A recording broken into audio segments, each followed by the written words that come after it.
All right, dreamers, fantasy lovers, and fellow misfit toys. I've got a lot of people asking me about precognitive dreams.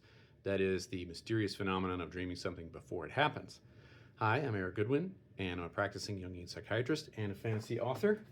Check out my Dark Portal fantasy, King of the Forgotten Darkness, first in the Raven's Tale series. The link is in my profile.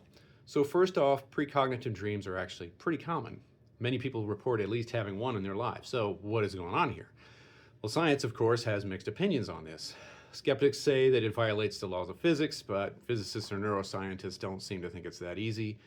Time and consciousness are not very well understood, after all, and quantum mechanics, for example, has demonstrated reverse causality in some experiments. And before you can say quantum mechanics doesn't apply to brains, there are some out there who disagree with that too. One prominent example being the OR theory of quantum consciousness of Sir Roger Penrose and Stuart Hameroff, for example.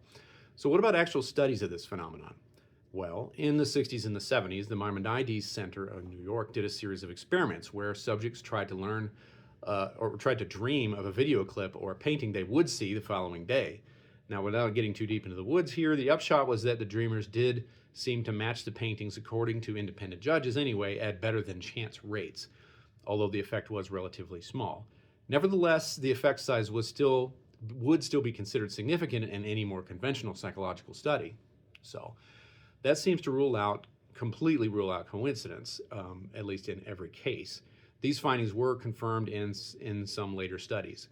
Now, interestingly enough, anxiety of the dreamer, the attitude, rapport, and mood with the rapport with the researchers were all factors here, as well as the emotional content of the videos or the paintings. So how does this work? Well, obviously it's hard to say. The more we learn about the brain, the more complicated things get. Not only that, many philosophers and neuroscientists don't even agree that consciousness is confined only to brains and skulls. Some argue that it exists throughout the universe. Now, let me know in the comments if you want me to talk about the cosmic consciousness idea.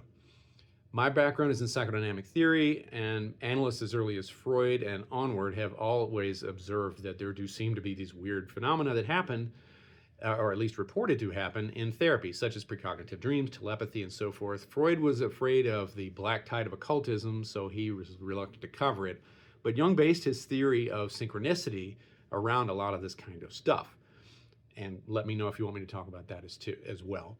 And if you enjoyed this, follow and like. Go to my website, ericgoodwin.com. That's me, for other cool stuff, and let me know in the comments what you want me to explore next.